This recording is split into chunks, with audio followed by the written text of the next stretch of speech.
Realmente me animé a hablar de este tema porque mi área es de énfasis en investigaciones óptica y porque definitivamente gran parte del conocimiento que tenemos almacenado en el cerebro ya ha pasado por los ojos. Uno podría decir en general que el sistema de ojos y cerebro que los seres humanos tenemos y que otras muchas especies del planeta también tienen, es una especie de traductor de mensajes luminosos en ideas, en conceptos e incluso en emociones. Por eso entonces me motivé a hablarles de la luz como mensajera de la naturaleza. Y lo voy a hacer comentando estos temas. Primero, mostrándoles la importancia de los mensajeros. En segundo lugar, discutiendo las dificultades que hemos tenido para darle nombre a ese mensajero que es la luz. Hablar también de los mensajes que nos trae, de los muchos mensajes que puede traer la luz y que podemos enviar y recibir con luz. He escogido 3 tipos de mensajes: la historia, la vida y la realidad. Y finalmente, comentar un poco acerca del dominio que el hombre ha logrado sobre este mensajero que es la luz. A lo largo de la historia de la humanidad, los mensajeros han sido muy importantes. Ustedes revisan la historia, van a encontrar leyendas, van a encontrar reseñas, van a encontrar ensayos, en fin, que hablan de la importancia de los mensajeros. Hemos desarrollado una épica incluso de los mensajeros y he escogido un ejemplo para ilustrar esto, que es la Carta a García. Una épica del mensajero que lleva un mensaje del presidente de los Estados Unidos, William McKinley, al general Calixto García en la guerra del 95 en Cuba, que está librándose en la Sierra Maestra. De esa historia es muy poca la gente, yo diría tal vez que nadie, quien conozca el contenido del mensaje, pero todos saben quién era el mensajero, un tal Rowan que tenía unas calidades excepcionales y que era capaz de llevar ese mensaje y vencer todos los obstáculos en el camino. Finalmente, la Carta García se ha convertido en una historia en la que se exaltan valores como la lealtad, el compromiso, etcétera, para llevar un mensaje de un lugar a otro. De manera más práctica, los regentes de imperios han sabido que el manejo de los mensajes es fundamental para la constitución de sus imperios.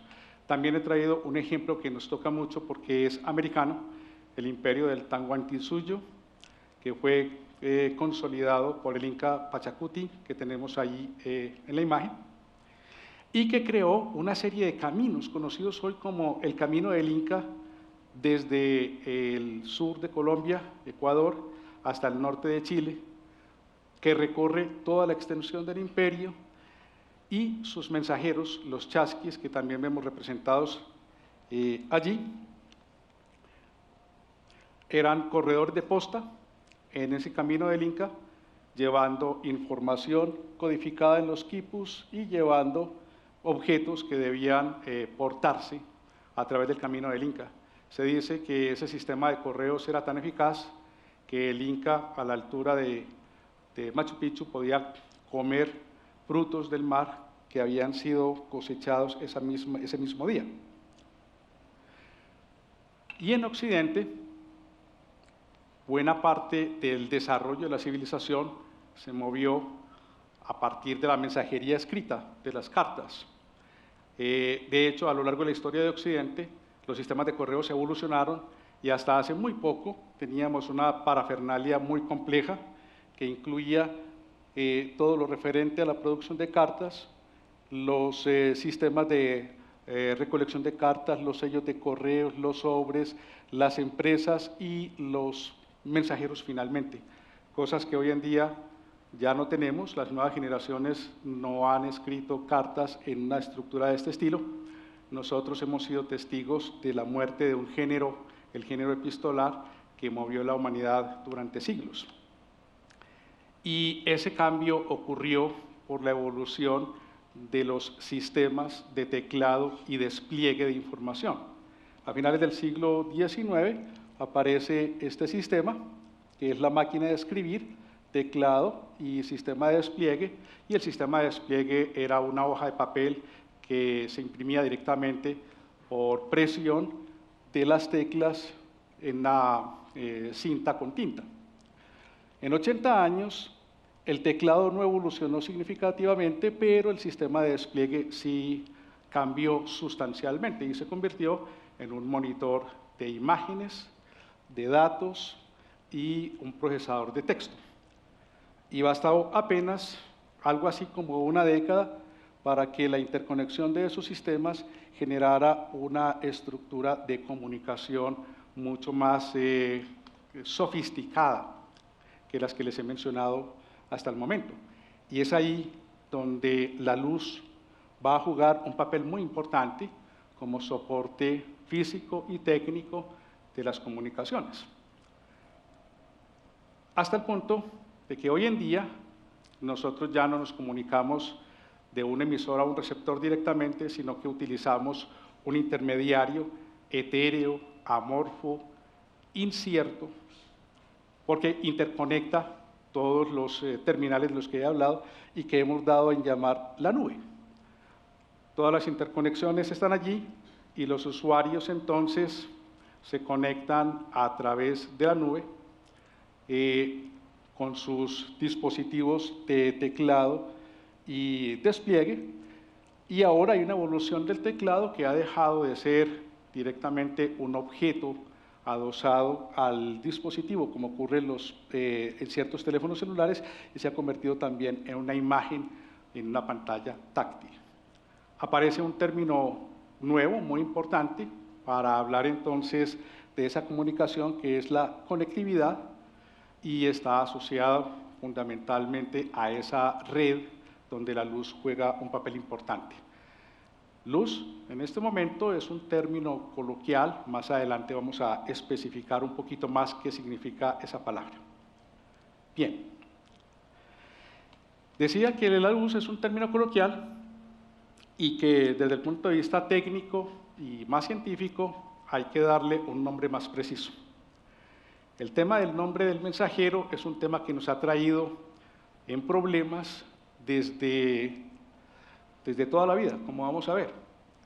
No ha habido un único nombre técnico o científico para ese mensajero, y eso ha causado ciertas características propias del desarrollo del conocimiento sobre la luz.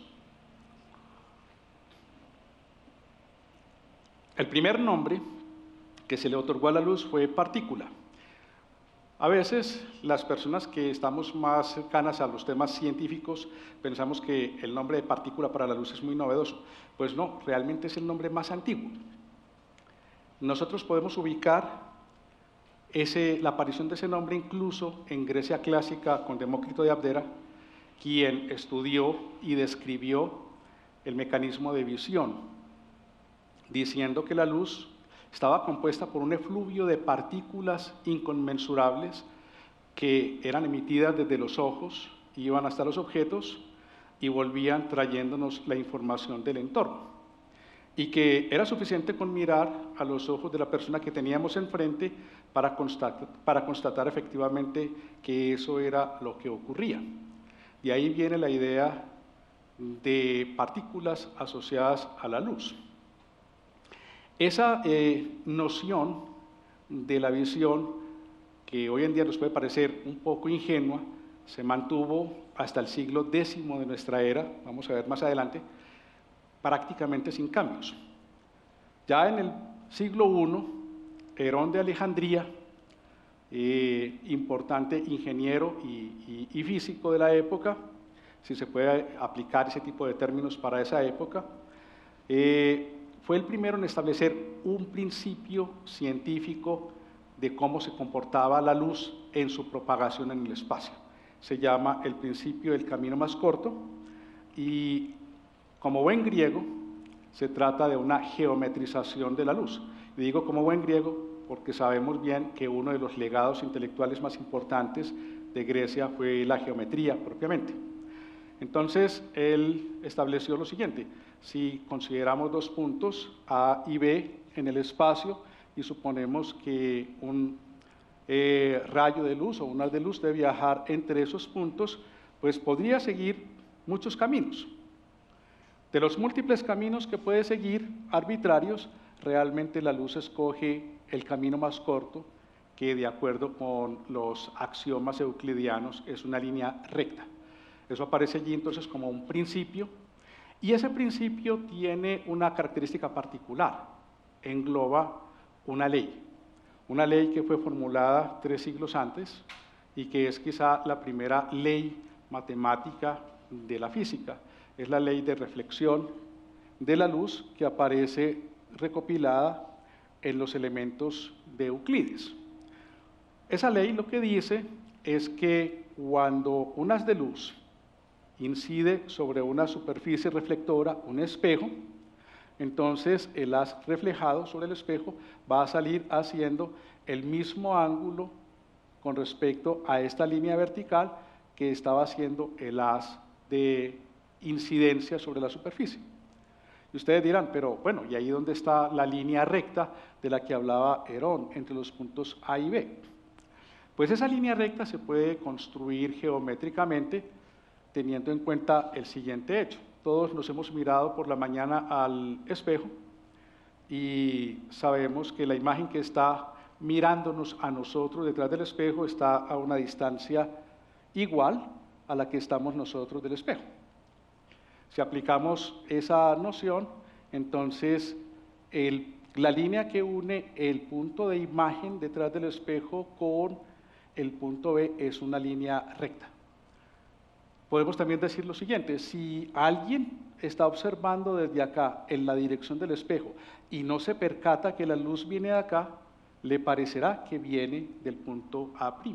Es decir, la luz sigue en la ley de reflexión el principio de Herón, y esa era una de las cosas importantes. Los griegos también entendieron que había algo raro que pasaba con la luz cuando había un cambio de medio. Por ejemplo, cuando la luz pasa del aire al agua, pero no fueron capaces de resolver ese problema, de matematizarlo, de dar la ley correspondiente, y hubo que esperar hasta el siglo XVII, que es el siglo de la Revolución Científica, para que ese principio o esa ley fuera debidamente matematizada. Eso ocurrió en 1620 con este señor, profesor de Leiden, que estableció lo que conocemos hoy como ley de refracción. Lo que ocurre con la luz cuando pasa de un medio, digamos el aire, a otro medio, digamos el agua, es que sufre una torcedura, ya no sigue en línea recta. Pero había que entender muchas más cosas para poder lograr esta fórmula matemática. Había que involucrar los medios en la fórmula matemática y conocer más acerca de las matemáticas de los ángulos.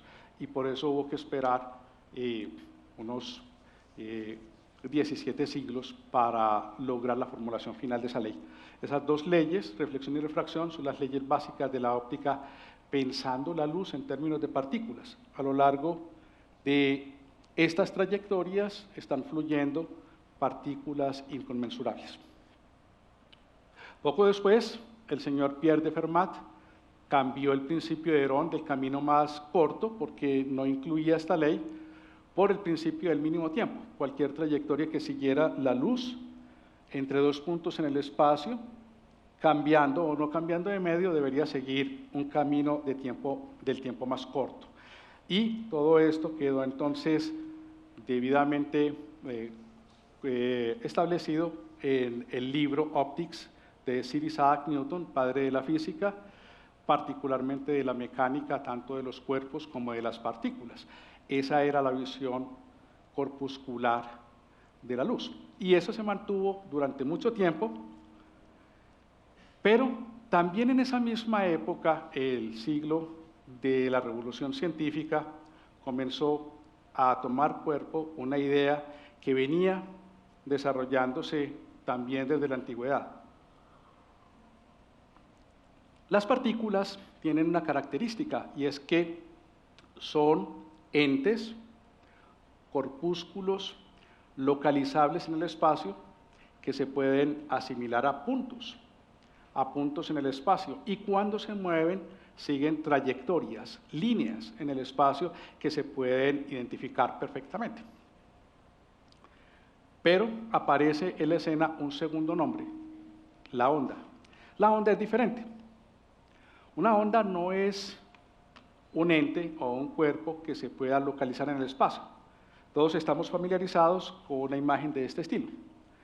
Una perturbación sobre una superficie, en este caso agua, y todos sabemos que cuando se golpea esa superficie inicialmente quieta en un sitio en particular, se produce unas ondulaciones en toda la superficie que se van moviendo, se van propagando hacia afuera del punto donde fue producida la perturbación. Cada una de esos círculos corresponde a un frente de onda, a una estructura que es la que se está moviendo, y por lo tanto no podríamos decir que esté localizada en un lugar, sino que está distribuida en toda la superficie, y tampoco podríamos decir que se está moviendo en una dirección, puesto que se está moviendo en todas las direcciones. Entonces es un fenómeno completamente diferente. Hablar del nombre de partícula y hablar del nombre de onda es hablar de dos nombres disímiles para el mismo fenómeno, y por eso es que tenemos dificultades con el nombre del mensajero llamado luz. Vamos a mirar. En el mismo siglo XVII, René Descartes, en su libro La Dioptrique, escribió su idea acerca de la naturaleza de la luz. En lugar de hablar de flujo de partículas, dice: la luz no es otra cosa que un cierto movimiento de una materia muy sutil. En esa época se pensaba que había un elemento que cubría todos los poros de los cuerpos del cosmos, que los abrazaba a todos, y ese era el éter. Aristóteles fue muy enfático en señalar la existencia de ese elemento. Se pensaba que las ondas eran movimientos del éter. Un poco más adelante, un jesuita boloñés, Francesco Maria Grimaldi, escribió un único libro. Él no vivió solamente 44 años y escribió un único libro, Físico-matemática de la luz, el color y la iridiscencia, para señalar un fenómeno nuevo, óptico, diferente al de la refracción y al de la reflexión, que ya habían sido matematizados. Él llamó a ese fenómeno difracción. Viene del latín diffractum, que significa rotura.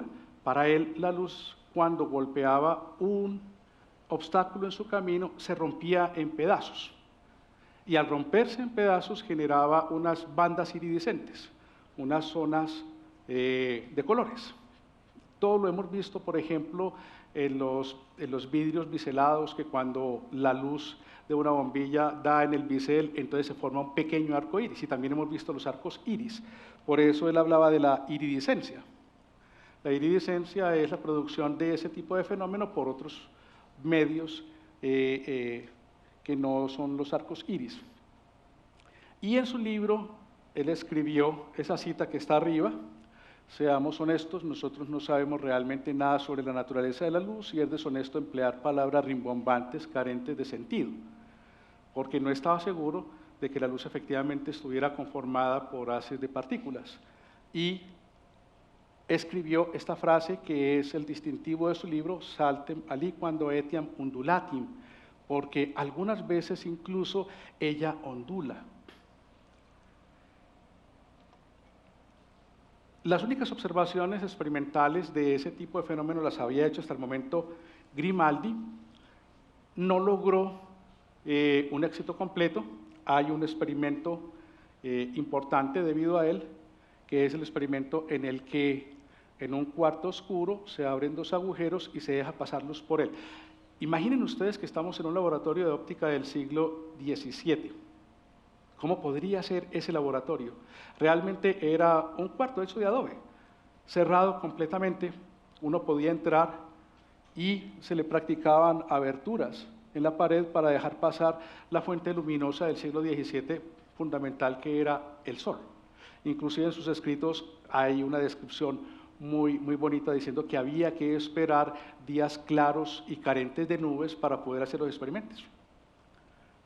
Entonces, en ese experimento, él lo que hace es observar que en el centro de la pared posterior a la que tiene las aberturas, en ese centro, en lugar de haber un máximo luminoso, un punto más brillante, lo que hay es un oscurecimiento. Una cosa muy extraña, porque si fuera un flujo de partículas debería dar un máximo en la mitad.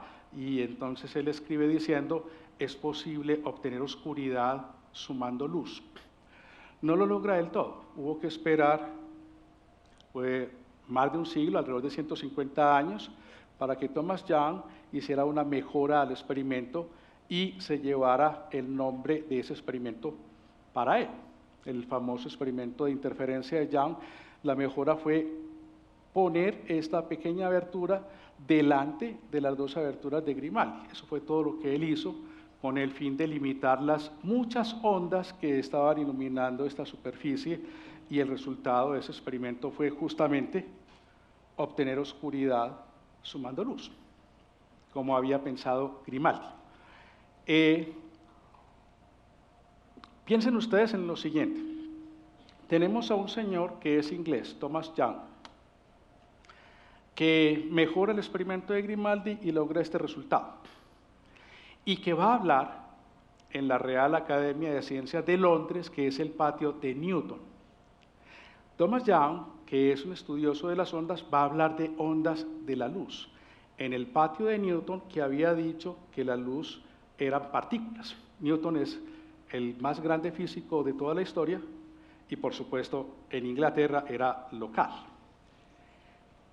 Las ideas de Young no son tomadas de manera cálida. Uno lo puede notar en la manera como él escribe los resultados o describe los resultados de su experimento, que a mí se me antoja particularmente bella. Estas franjas que ustedes ven acá son también el efecto conjunto de la luz dirigida directamente hacia la zona de sombra desde los bordes del objeto. Los resultados experimentales nos permiten inferir que un lápiz de luz homogéneo, o sea, los rayitos que pasan por acá, los llaman lápiz de luz, poseen cualidades opuestas, con la capacidad de neutralizarse o destruirse mutuamente y de extinguir la luz allí donde ocurre su unificación. Eso se conoce actualmente como principio de interferencia. Y además hace una defensa de ese principio de interferencia. Los defensores de la hipótesis de proyectiles de luz, o sea, todos aquellos que siguen a Newton, tendrían que aceptar que yo no he adelantado ninguna hipótesis general en parte alguna de este trabajo. Pero desde que sabemos que el sonido diverge en superficies concéntricas y que los sonidos musicales consisten de cualidades opuestas capaces de neutralizarse mutuamente y reforzarse a ciertos intervalos iguales que difieren dependiendo de la diferencia de las notas, estamos completamente autorizados para concluir que tiene que haber semejanza estrecha entre la naturaleza del sonido y la de la luz. Él utiliza una analogía mecánica de otras ondas para decir que la luz se comporta parecido. Esas ideas, como dije, no son recibidas de manera calurosa, sino más bien fría, e incluso controvertida y motivó a la Academia de Francia, muy opuesta, fíjense la época, principios del siglo XIX, Francia napoleónica, sabios napoleónicos, en fin, entonces Francia dice, listo, hagamos un concurso internacional para dirimir de una vez por todas el asunto de la naturaleza de la luz. A ese concurso presenta Agustín Jean Fresnel un trabajo completamente ondulatorio y como de todas maneras en el jurado había gente seguidora de la naturaleza corpuscular de la luz, muy importante como el señor Siméon Poisson, ese trabajo, particularmente por Poisson, fue descalificado porque según él predecía comportamientos contra natura. Poisson es un excelente matemático, fue un excelente matemático, a él le debemos mucho de las matemáticas modernas que manejamos y fue para él relativamente, no puedo decir que sencillo, pero relativamente directo, mirar la matemática de la teoría de Fresnel y concluir en que efectivamente esa teoría predecía que si se ponía un obstáculo opaco en la trayectoria de la luz, de pronto en el centro de la sombra de esa trayectoria iba a aparecer un punto brillante. Eso es un comportamiento que para la concepción corpuscular de la luz es antinatural. Debería la sombra ser completamente uniforme. Y peor aún, si el obstáculo era completamente transparente, era posible obtener un patrón donde el centro fuera completamente oscuro. No estaba llegando luz al centro, que se suponía que por ahí era por donde pasaba la luz. Otro comportamiento antinatural.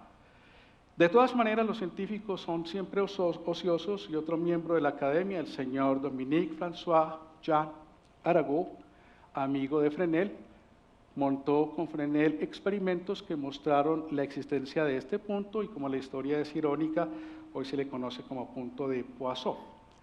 Ese resultado hizo que la teoría ondulatoria de la luz, la visión ondulatoria, el nuevo nombre de la luz, se volviera importante en el siglo XIX, que constituyó el siglo de oro del desarrollo de esa teoría y que culminó con la idea de que la luz era una onda electromagnética.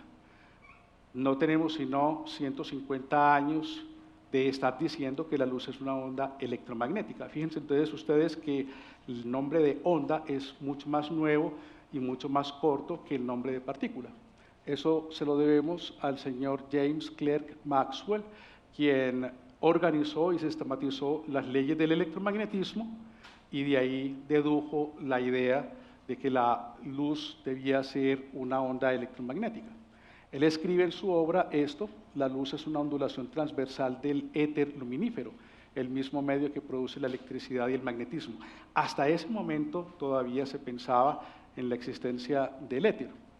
Una de las cosas interesantes de esta historia de las ondas electromagnéticas es que Maxwell no hizo experimentos para obtener la conclusión de que la luz debía ser una onda electromagnética, sino que hizo una búsqueda matemática de ese asunto. Incluso la evidencia experimental fue aportada por Heinrich Hertz en Alemania, 1887, Maxwell muere en 1879. Es decir, Maxwell se muere sin la verificación experimental, sin presenciar la verificación experimental de su propuesta de ondas electromagnéticas. Bien, uno podría decir, bueno, ya tenemos un primer nombre de partículas, tenemos un segundo nombre de ondas, hasta el momento entramos al siglo XX con el nombre de onda para el mensajero luminoso completamente establecido, historia terminada, pero realmente no es historia terminada. A principios del siglo XX tuvimos una particularidad,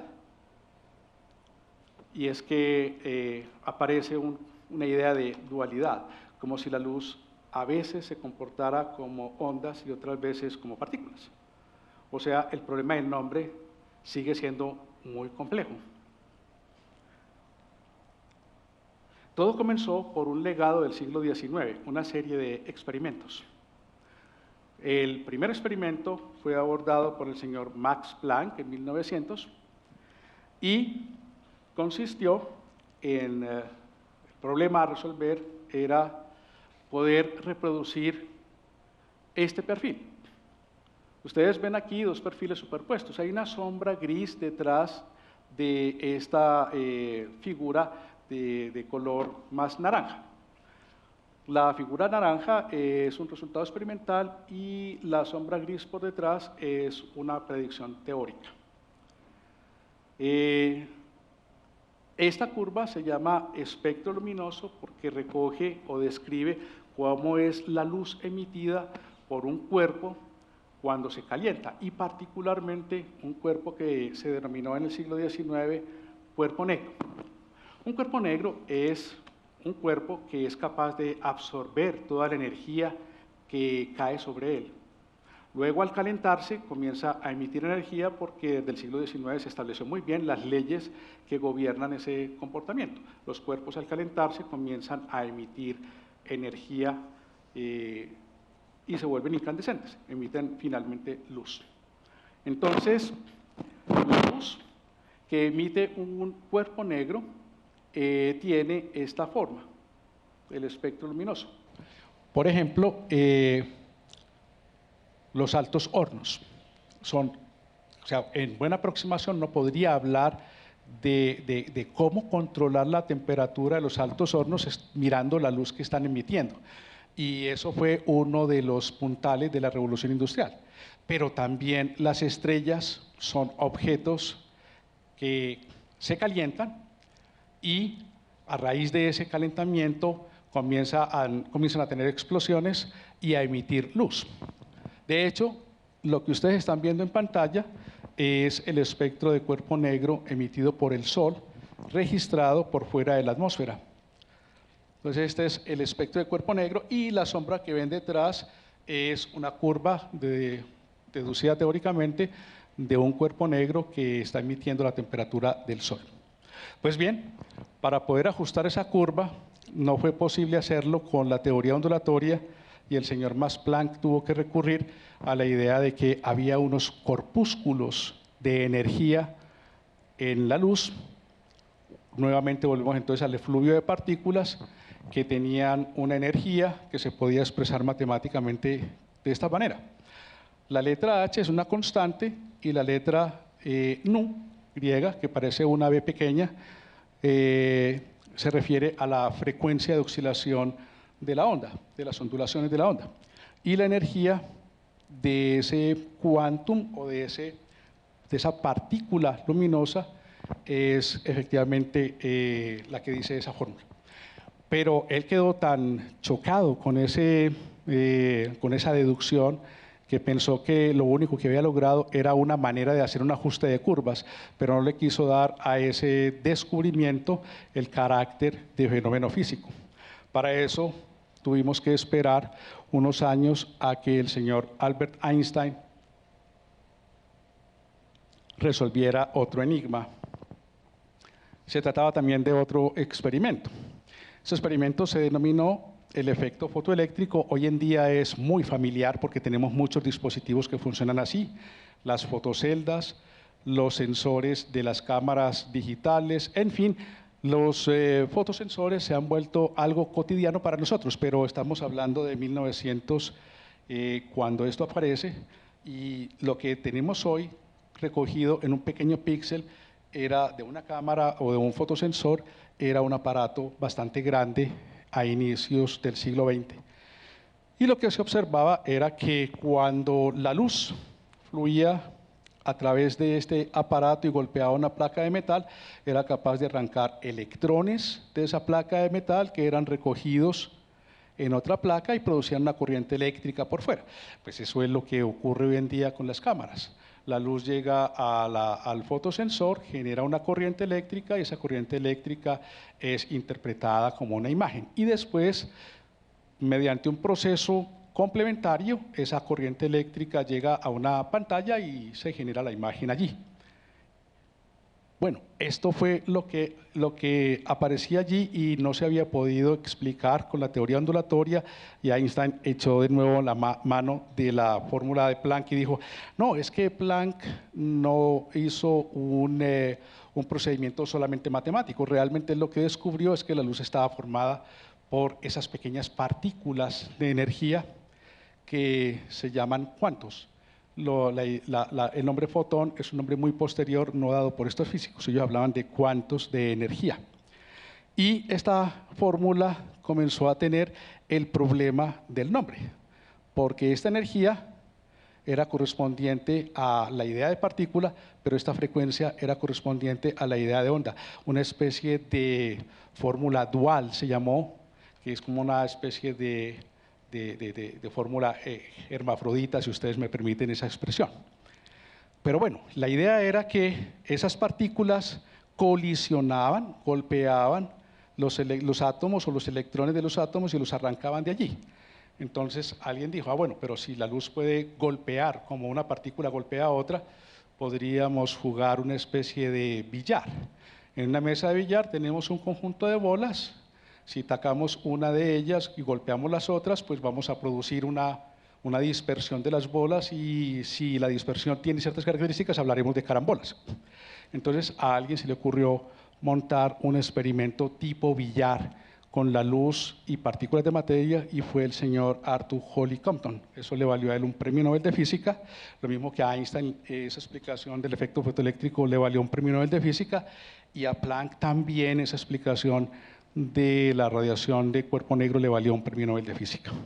Entonces, el señor Compton lo que hizo fue ubicar unas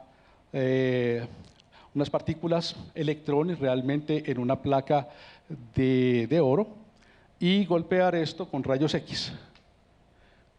Golpea esto con rayos X y efectivamente entonces tiene su mesa de billar y observa que el rayo, pues rayos X también hacen parte del espectro luminoso, son ondas electromagnéticas, sale despedido en una cierta dirección, y el electrón también sale despedido en otra dirección, como si estuvieran en una mesa de billar. Entonces efectivamente la luz parece comportarse también como partícula. Entonces tenemos un problema de ubicar el nombre de la luz, que va a depender del experimento. Si haces un experimento como el tipo Young, vas a obtener un comportamiento claramente ondulatorio, y si haces experimentos de este estilo, son corpusculares. En 1931, Einstein fue invitado a celebrar el centenario del nacimiento de Maxwell, y allí él expresó que ese dualismo persiste aún hoy, por muy molesto que resulte para cualquier mente ordenada. Una declaración muy provocativa y muy provocadora, ambas cosas. Hasta este momento se pensaba que si la luz se comportaba en ciertos experimentos como onda, allí en ese mismo experimento no podría comportarse como partícula. Tendría que haber un experimento distinto haberse diseñado un experimento distinto para observar su comportamiento como partícula y no como onda. Es decir, los dos comportamientos son excluyentes. Pero como los científicos son ociosos, entonces el año pasado un grupo de la Escuela Politécnica Federal de Lausana, en Suiza, reportó en la reputada revista Nature Communications este resultado. Ellos dicen que esta es la primera fotografía de la luz comportándose simultáneamente como onda y como partícula. Porque lo que hicieron fue un experimento de nanotecnología para poner un sistema de ondas estacionarios en una nanoantena, una antena muy pequeña a nivel de la nanotecnología, y luego hacer pasar un haz de electrones en las cercanías. Entonces, la luz, la onda electromagnética, en la nanoantena se estaba comportando como una onda, pero en su intercambio con los electrones se producía en términos de colisiones como si fueran partículas. Eso es lo que dice, y mirando la fecha de la publicación, que es el año pasado, es que no hemos dicho la última palabra sobre el nombre de la luz. Ahí es donde tenemos un tema muy interesante y miraremos qué pasará en el futuro. Ahora miremos un poco, comentemos un poco los mensajes de este mensajero. Dije que entre todos los mensajes posibles voy a comentar 3. Este es el primero, el mensaje de la historia. En una versión moderna, que seguramente muchos de ustedes vieron por televisión, de Cosmos, hay una escena que a mí se me antoja muy bonita. Aparece el astrónomo William Herschel caminando en la playa con su hijo John, que también se vuelve astrónomo posteriormente. Y el niño le pregunta, papá, ¿tú crees en los fantasmas? Y él le responde, sí, yo creo en los fantasmas, pero no en los que cree el común de la gente, sino en todos aquellos que nos están rodeando ahora si miras hacia el cielo estrellado. Ahí tenemos una noche estrellada y lo que ocurre es que la luz nos trae mensajes desde tantos pasados como puntos luminosos estamos viendo en el cielo. Cuando se mira hacia el cielo, lo que se está es mirando hacia la historia del cosmos, y esa historia nos la trae precisamente la luz de las estrellas, de las galaxias y de los cuerpos estelares. Acabamos de encontrar un mensajero nuevo, pero eso es otra historia, las ondas gravitacionales. Hasta este momento en que las ondas gravitacionales todavía no han logrado consolidarse, apenas estamos empezando con ese tema, es la luz el mensajero primordial de la historia del cosmos. ¿Y a qué se debe eso? Este es un diagrama muy elocuente de lo que ocurre cuando miramos al cielo. Realmente es un diagrama que muestra en su dirección horizontal una representación de la historia del cosmos, donde en este punto ocurre la gran explosión, el Big Bang, y la luz emitida desde allí comienza, y todo, los cuerpos y demás, comienzan a moverse por el espacio-tiempo en esta dirección. Cuando nosotros estamos aquí observando el cielo, no solamente estamos observando el primer plano, estamos observando todo lo que viene desde atrás. Y es por eso que hemos podido evaluar la edad del universo o del cosmos, como está aquí establecido, en alrededor de 13.700 millones de años. Y podemos inclusive identificar en la luz que hoy estamos colectando con los telescopios de diferente tecnología, podemos entender muchos de los procesos de evolución del cosmos. Entonces, cuando miramos hacia arriba, lo que estamos es presenciando la historia del universo. Hace algunos meses nos sorprendió la idea de la detección de un exoplaneta, el Kepler 452b, muy similar a la Tierra aparentemente, un planeta que puede ser rocoso como la Tierra, que es un poco más grande y que pertenece a un sistema donde la estrella es del tipo de la estrella del Sol, un poco más grande. Es decir, una especie de gemela de la Tierra. Pues bien, la distancia a la que se encuentra nos pone a pensar en lo siguiente. Si en el Kepler 452b existiera una civilización inteligente que hubiera desarrollado el mismo conocimiento que nosotros y fuera capaz de interpretar la luz que viene del cosmos, y en este justo momento en que nosotros ya los hemos detectado, ellos nos hubieran detectado a nosotros y pudieran interpretar la luz que viene de la Tierra, su conclusión sería que la Tierra estaría justamente en el momento de la caída del Imperio Romano. No podrían imaginarse que ya esa caída ha ocurrido milenio y medio antes y que nuestro desarrollo es completamente diferente. Bueno, algo similar nos ocurre con ellos. Los acabamos de detectar, pero seguramente si pudiéramos interpretar señales de alguna civilización que hubiera allí, sería el estado de la civilización de ellos hace alrededor de 1400 años. Bien.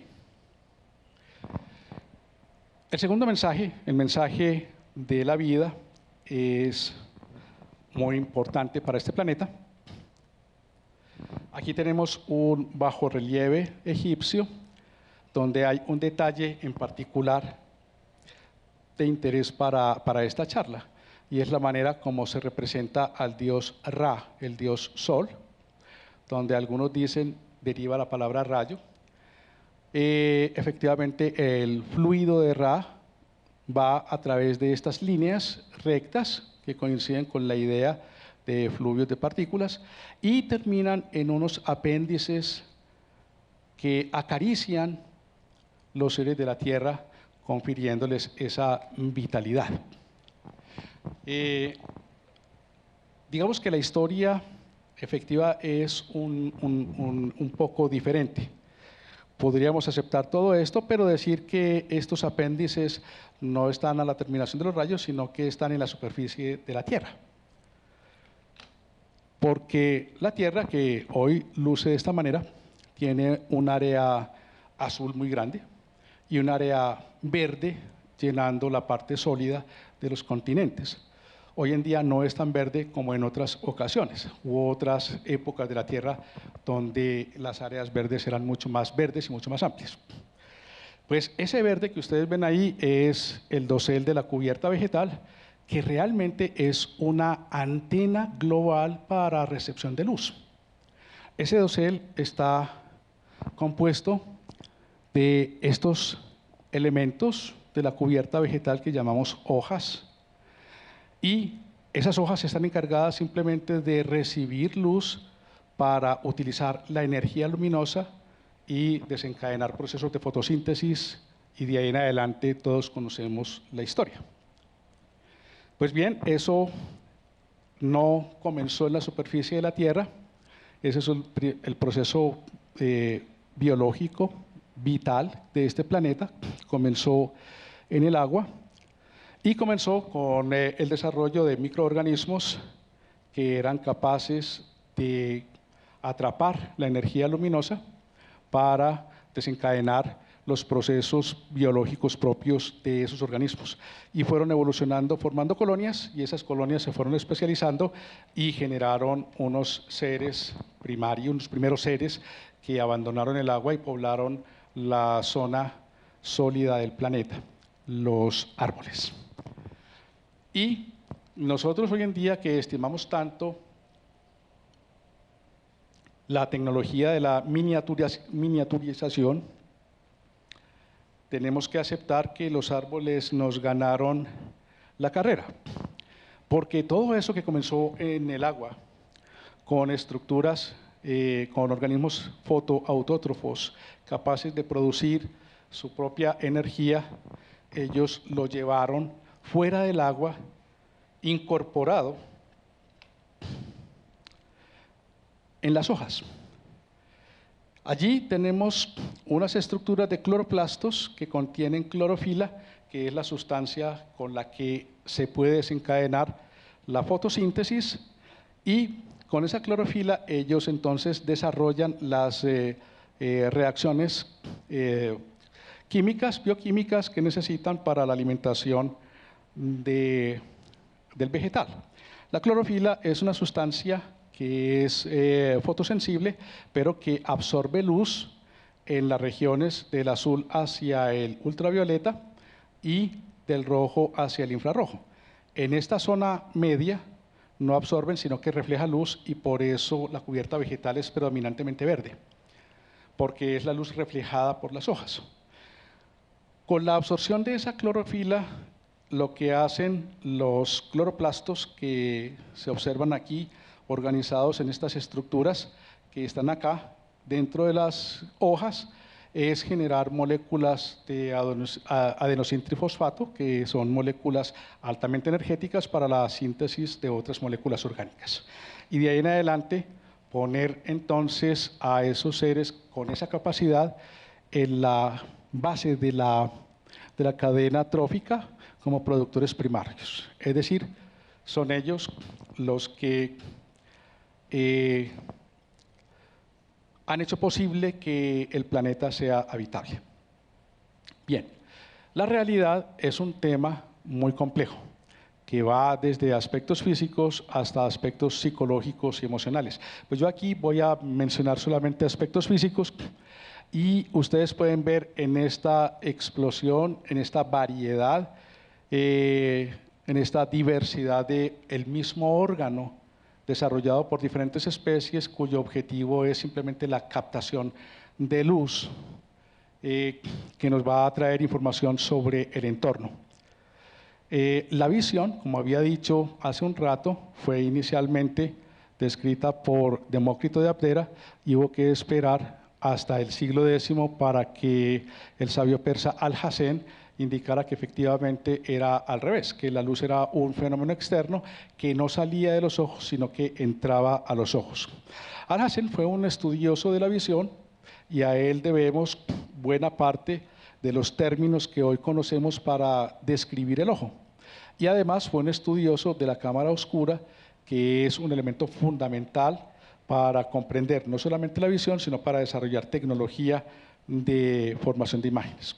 Posteriormente se estudiaron los comportamientos de la retina, Kepler fue un estudioso de esos, y la estructura del cristalino, Armand von Helmholtz, científico alemán, fue un estudioso porque era médico del cristalino, y sabemos que la luz ha sido definitiva para las relaciones de las especies en la configuración de ecosistemas y para la construcción de nuestra noción de entorno. Esa es una primera idea de realidad. Una segunda idea de realidad tiene que ver con la respuesta a la pregunta ¿de qué están hechas las cosas? A mediados del siglo XIX, el señor Kirchhoff, estudioso de la luz emitida por los cuerpos al calentarse, estableció que esa luz emitida por esos cuerpos era una huella digital del cuerpo. Entonces ahí, digamos, consagra a la luz como el mensajero de la estructura de la materia. Y de hecho, al aplicar esas ideas, el señor Kirchhoff mismo logró identificar dos elementos de la tabla periódica, el rubidio y el cesio, y además, mirando la luz proveniente del Sol, logró identificar que buena parte de la atmósfera solar estaba compuesta de natrium, de sodio. Con eso, él abre una puerta interesante que se consolida en diferentes áreas de la ciencia y de la tecnología, que se llama espectroscopía y que nos permite estudiar a partir de los mensajes luminosos que llegan de los cuerpos, su estructura y los procesos interiores que están sufriendo. Por ejemplo, aquí tenemos una termografía que es una visión espectroscópica a nivel infrarrojo de una persona antes de usar un teléfono celular y después de haberlo usado. Y se notan los cambios en temperatura, y lo que se hace con estos estudios es analizar si esos cambios pueden conectarse con enfermedades o con procesos negativos. Otro de los asuntos en los que la espectroscopía es interesante es el que aparece acá. Debajo encontramos colores que van del azul al rojo, ese es el espectro continuo de la luz visible, y está cruzado por una serie de líneas oscuras que constituyen el espectro emitido o de la luz emitida, en este caso por una supernova. Tenemos dos de esos espectros, uno de ellos de referencia en un laboratorio y el otro que se está observando directamente de la luz que viene de la supernova.